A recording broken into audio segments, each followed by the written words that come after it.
প্রধানমন্ত্রীর বক্তব্যের সাথে আপনি একমত কিনা? গত 16 মাসে আমাদের দেশে রেজিস্টার্ড 580টি ধর্ষণ হয়েছে, শিশু ধর্ষণ 580টি শিশু ধর্ষিত হয়েছে এবং 483টি শিশুকে ধর্ষণের পর হত্যা করা হয়েছে। সংখ্যাটা কিন্তু ভীষণ বড় এবং সময়টা কিন্তু মাত্র 16 মাস।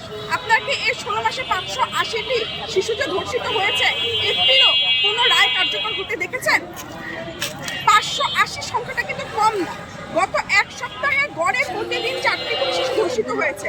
আপনারা কি দেখেছেন যে এর বিরুদ্ধে আমাদের কোনো মন্ত্রণালয়কে ব্যবস্থা নিতে?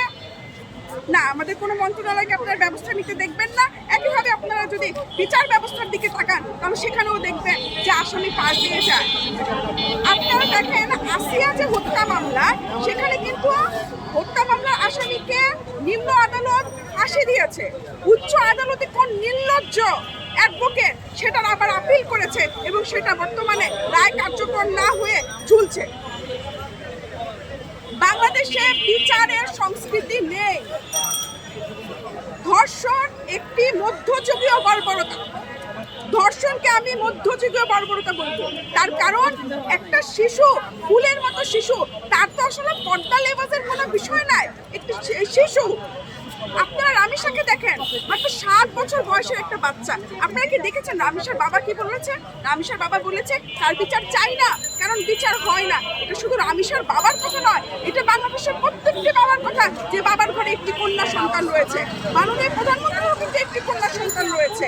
আমি একটা কথা বলতে চাই, আপনারা দেখবেন যে যখন অ্যাসিড সন্ত্রাস বেড়ে গেল তখন কিন্তু তৎকালীন প্রধানমন্ত্রী বেগম খালেদা জিয়া, অর্থাৎ আমাদের বর্তমান প্রধানমন্ত্রীর আম্মা, উনি এমন একটা ব্যবস্থা নিয়েছিলেন যার মাধ্যমে অ্যাসিড সন্ত্রাস কিন্তু নিয়ন্ত্রণে চলে এসেছে এবং এখন পর্যন্ত মানুষ অ্যাসিড ছুটতে ভয় পায়। তার মানে বিচার হয়েছে। যতক্ষণ পর্যন্ত না বিচার হবে ততক্ষণ পর্যন্ত আপনারা কোনো সুফল পাবেন না, কোনো প্রতিকার পাবেন না। আজকে যদি জনসম্মুখে একটি বিচার হতো তাহলে আমরা বলতে পারতাম এই মধ্যযুগীয় বর্বরতা বন্ধ হওয়ার কোনো একটা স্কোপ থাকতো। যখন প্রশাসনই বলে এটা কি বিচার করা সম্ভব, যখন প্রশাসনের স্বরাষ্ট্রমন্ত্রী বিছানায় বসে বসে ধর্ষিত সন্তান এবং সদ্য সন্তান হারানো বাবার পাশে দাঁড়িয়ে এই কথাটি বলে, তখন কিন্তু একটা জিনিস সবার চোখ যায়, বিচার নাই, বিচার নাই। আপনারা দেখবেন স্বরাষ্ট্রমন্ত্রী কথা বলতে পারলে উনি হচ্ছে যেন গরম তাওয়ার উপরে বসেছে। কতক্ষণ বিছানা ছেড়ে উঠে উনি পালাবেন, উনাকে ধরে রাখছেন প্রধানমন্ত্রী, বসতে বলছেন প্রধানমন্ত্রী। তার মানে উনার তো পালাই সিচুয়েশন চলছে। একটি দেশের বিচার ব্যবস্থায় যতক্ষণ পর্যন্ত একটি অপরাধকে দমন করার জন্য কোনো বিচার প্রক্রিয়া না হয় ততদিন পর্যন্ত সেই অপরাধ কিন্তু দমন করা যায় না। তাই আমি একটা কথা বলবো, আমাদের বিচারের সংস্কৃতিকে নিয়ে আসেন। কখনোই ফাঁসি তার জন্য সর্বোচ্চ শাস্তি নয়। আমার কথা, ধর্ষকের শাস্তি ফাঁসি নয়, তার অঙ্গহানি হচ্ছে ধর্ষকের শাস্তি। তার চোখ দুটোকে আপনারা নষ্ট করে দেন। চোখ দুটো নষ্ট করলে সে বুঝবে দুনিয়াতে টিকে থাকা কত কঠিন। আরেকজন মানুষ যখন দেখবে মৃত্যু নয়, চোখই থাকে না, তখন কিন্তু সেই কাজটা করবে না। আমাদের ধর্মে কি বলা হয়েছে? নজর সংযত করো। হে পুরুষ, নজর সংযত করো। কিন্তু পুরুষ তো আর নজর সংযত করে না। আজকে একটা ধর্ষণ হইলে সেটা শিশু হোক কি বৃদ্ধ হোক কি মধ্যবয়স্ক হোক, সেই দোষটা ঘাড়ে চলে যায় ওই নারীর। আপনারা দেখবেন আসিয়া হত্যার মধ্যে নিচে কত বিশ্রী কমেন্ট এসেছিল। এগুলা কারা করেছিল বলেন তো দেখি? এই দেশেরই মানুষ করেছিল। আপনারা দেখেন এই যে রামিসা মারা গেছে, তারও কিন্তু পোস্টে, আপনাদের যে নিউজের পোর্টালগুলো নিচে যে পোস্টের কমেন্ট সেকশন দেখবেন, কার্ডের নিচে কত সুন্দর কমেন্ট আছে। এগুলো কারা করে? এগুলো এই দেশের মানুষই করে। আজকে যদি আপনি মানুষের মধ্যে ভীতি না তৈরি করতে পারেন তাহলে বিচার প্রতিষ্ঠিত হবে না।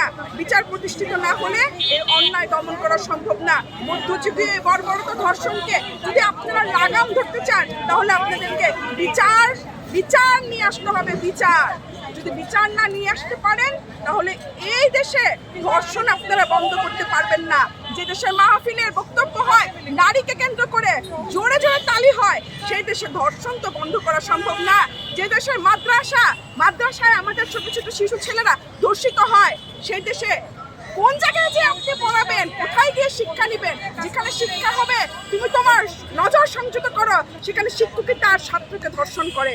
আপনারা বিচার, কোথায় বিচার? বিচার তো নাই। আমি যে 580 সন্তানের কথা বলেছি, এই 580টি কিন্তু মেয়ে সন্তান, ছেলে সন্তানের কথা কিন্তু আপনাদেরকে বলি নাই। আপনারা যদি ছেলে সন্তানের হিসাব করেন তাহলে 16 মাসের সংখ্যাটা আরো অনেক বেশি। কোথাও বিচার নাই। তাই আমি মনে করি যে যদি বিচারের সংস্কৃতি আপনারা নিয়ে আসতে না পারেন, তাহলে এই দেশে এই অপরাধ দমন সম্ভব না। এসেন না রামেশ্বর বাবার কাছে, আপনারা এই মুখ আপনারা দেখায়েন না। এরপরে যে আরো বাচ্চারা ধর্ষিত হবে, তাদের বাবা মাকে আপনাদের মুখ দেখায়েন না। 2 দিনের জন্য